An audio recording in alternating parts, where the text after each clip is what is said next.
Brian Westbrook back with us now. Brian, was this game more about the Colts win or the Packers loss? You know, it was a great win by the Colts, but to me, it was much more about the Packers' defense in the loss and how they performed. And when you talk about beating Russell Wilson and the Seahawks, Tom Brady and the Bucs, and Drew Brees when he comes back with the Saints, that means you have to be able to attack the quarterback, get around him, but also have to be able to stop the run game. And yesterday, the Packers defense got dominated in the trenches. Nyheim Hines as well as Jonathan Taylor both had great days. And when you talk about Jonathan Taylor, over 100 yards of total offense, and I know you love him, Kevin, because your wife went to Wisconsin. But think about this. It was the rushing yards. It was the domination in the run game. There were opportunities for the Packers to slow that rushing game down. They didn't want any part of Jonathan Taylor. And this is the thing. When you look at the third quarter, the Packers had two possessions, only two possessions, both of them 3 and out. That was because the Colts ran the ball down their throat and dominated the time of possession. If you want to stop Aaron Rodgers, you dominate the time of possession. That's a big-time weakness for the Packers. Well, listen, this is a team that opted against doing anything to improve this offseason. So a lot of the same things that were an issue for him last year, they get bullied on both lines of scrimmage, has been an issue for him this year. This is a terrible loss. You're up 14 going into the second half, and you know the rest of the way you only play one team with a winning record. Win this game, you are set up really well for the number 1 seed. And instead in the second half, you go 3 and out, fumble a kick return. Then you have a turnover on downs, in part because on 4th and 1, you got to throw the ball because you can't trust your running game, or you don't trust your running game, evidently. And then even on the drive, they scored points, the field goal at the end. I thought Rodgers made a huge mistake, and it wasn't mentioned. When you complete this pass to Davante Adams, you need your first down to try to score a touchdown. You can run up to the line. There's 42 seconds when you spike it. You can take a shot to the end zone here. Aaron's got to know that.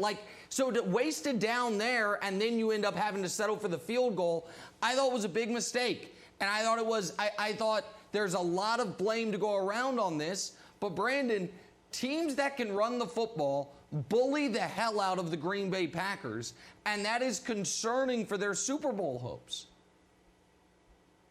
Yeah, but Nick, I mean, you said it was a bad loss for the Green Bay Packers. No, it was a really good win for the Colts, man. This is a really good team. Before the season, I picked them as my dark horse, because of the defense. They had a really good defense last year. What they didn't have was healthy wide receivers, and they didn't have a quarterback that they could really depend on. Now, I do like Brissett, but he's not Phillip Rivers. And a lot of times, we talk about Phillip Rivers, and only thing that we want to talk about is the interceptions. Don't forget, this is a Hall of Fame quarterback. And let's go back to his time in San Diego, L.A. Let's go back then. He was uncoachable. Newsflash, he was uncoachable.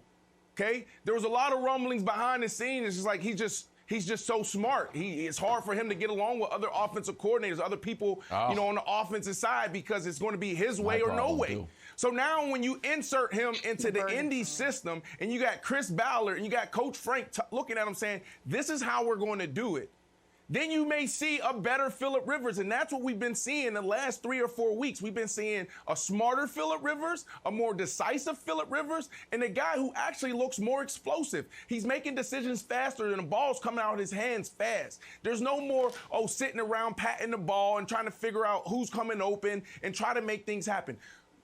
Phillip, we have a really good defense. Actually, we have the best defense. Don't mess this up, buddy, okay? Or we will put in Brissett. I feel like that's how the conversation went 3-4 weeks ago, Wilds, and that's why you're seeing this team trend in the right direction, and why you've been asking Nick to move them up a tier and finally respect the Indianapolis Colts. Two tiers. That's what it was. 2 tiers. Yeah, 2 tiers. If the Colts made it to the Super Bowl, if they did, they probably won't, I don't think we should be shocked. I think we could be surprised. It's just like Phillip Rivers' bolo ties. You shouldn't be shocked that he's wearing one. You can be gently surprised. He's wearing that bolo tie again. That's because we know, Nick, and I know you will call old noodle arm Phillip Rivers, we know that he's a liability out there at times. He had a bad overthrow, and back to the old Phillip Rivers. But for them to make it to the Super Bowl and for them to have success, they need to be paired with a great defense, which they have. They're actually right now, they kind of got bounced down to the second best defense right now. Rams are number 1. So if Tom Brady lights them up, they'd be back to number 1. So with a great defense and a great running game, Nick, it will overcompensate or compensate for any sort of Phillip Rivers noodle arm interception that we probably will get once a game. Phillip Rivers, the noodle arm is not the issue. The issue is when the brain cross wires and he listen, he's going to make 1 or 2 terrible mistakes a game. It just is. Can you overcome it? Yeah, sure. I don't think you can overcome it in 3 consecutive playoff games, which is what they would have to do. But and we don't have to get into this today, but maybe, Wild, what's that newspaper you have? Like First Things First tomorrow or something? Yeah, whatever Future it's called. Things First. And Future Things First, thank you. An interesting conversation to be had would be why the panel at large, Jenna, seems to be so high on the 7-3 Colts, yet so down on the 7-3 Browns, who beat the Colts. They played each other, and the Browns won by 9. And y'all out here arguing, Colts, dark horse Super Bowl contender. Browns don't even make the show. Eagles. So it's okay. Listen, that's fine. They played each other, and the Browns won. They didn't barely beat the Eagles. They were up by 2 scores late in the game. Any given But that's Sunday. fine. I'm just saying. Okay, I'm just saying. Speaking of They the played each other. Eagles, They it was played each another other. week and another complete dud for Carson Wentz. This time against a Cleveland defense. Missing Myles Garrett didn't matter. Wentz struggling again with his decision-making, looking nothing like the MVP candidate quarterback that he once was. Not that long ago. Philly's still hanging on for dear life. First place in the NFC East. So many things going on here. Brian, you think your Eagles should consider benching Carson Wentz for Hurts? We seem to be going in one direction here. Well, here's a question. Are you going to bring Carson Wentz back? He signed a long-term contract in 2019, almost a little over a year ago. And if you're going to plan on bringing him back, you can't bench him. You just can't. You got to allow him to try to figure things out. You got to allow him to try to play through it. But if you're telling me next year that Carson Wentz is going to be out of there, you have a way to get out of that contract, which I think is going to be almost impossible to do, and that Jalen Hurts is going to be your guy, then of course you take him out, because at this point, the only reason that you don't bench Carson Wentz is a contract, and then you don't necessarily know there's an unknown with the rookie quarterback. So the other part is this. It can't get any worse. It can't get any worse than what Carson Wentz is doing. The only thing that Jalen Hurts can do, run around a little bit and throw interceptions, and if he does that, that's almost the same thing that Carson Wentz is doing at this point. So, you're hamstrung by you're hamstrung by the contract. That's the biggest issue right there in Philadelphia. Yeah, you're right, B. I mean, if you're moving on from this guy, then you can consider it.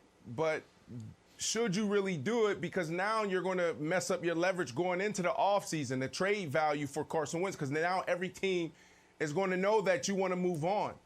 But then you got to also ask yourself this question. Jalen Hurts, is this really what we want to put this kid into? Like, can this kid really thrive in this situation? No offensive line, no wide receivers.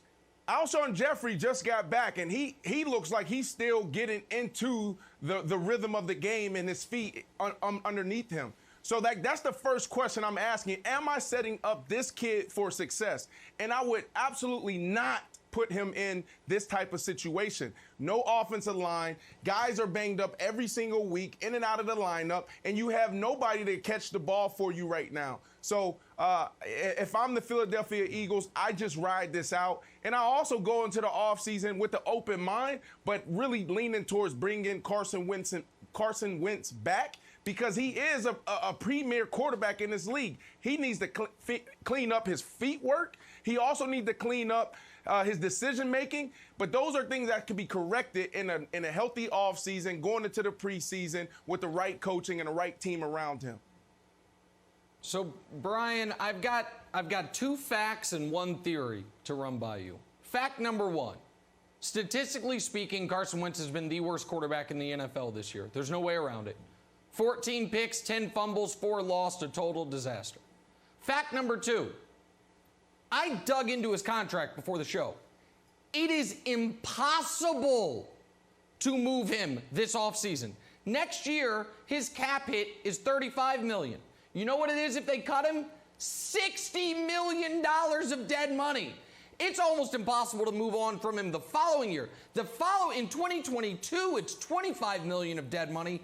They kept his cap charge super low early, and he has to be the guy next year, which is why they can't even consider benching him, because he's going to be on the roster with a $35 million cap hit next year. The theory is this. A lot of people, when they think of Carson Wentz, they think of Nick Foles. They think of the playoff run with the Eagles. What about a different Nick Foles year with the Eagles? You remember 2014, Nick Foles played 13 games, had 27 touchdowns, 2 picks, and it is just the total aberration of his entire career. Those magical 13 games. What if the same is true with Wentz? 2018, 13 games, was going to be league MVP. Oh, my God. And now you look at him. Are we going to look back on the career and say, just like Nick Foles, the guy put it all together for 3.5 months of football, but that is the only stretch of his entire career that looks anything like that. For Foles, we now know that's the case. If you're an Eagles fan, and I know you are, you have to at least be a little concerned that that is going to be the case with Wentz. You know, Nick, I'm not talking about a little concern. I'm very concerned as an Eagles fan. Is Carson Wentz able to rebound from such a terrible season? Here's the question, and Brandon brought it up. Bringing him back in the offseason, making him better, coach him up a little bit differently. The question is, who is going to be that guy that's going to hold him accountable? Who's going to be the guy that's going to coach him up a little bit differently? Because at this point, we've seen Carson Wentz regress worse and worse and worse as the season has gone on. Who is that guy that's going to step up and now say, you know what, Carson, now it's the offseason. We're going to make you get better. We haven't seen that guy show up in Philadelphia, and that's why Carson Wentz continues to get worse. Thanks for watching. Subscribe here to get the latest from the show. Also, be sure to check out more of the best clips from First Things First, or go watch a few segments from our other shows on FS1.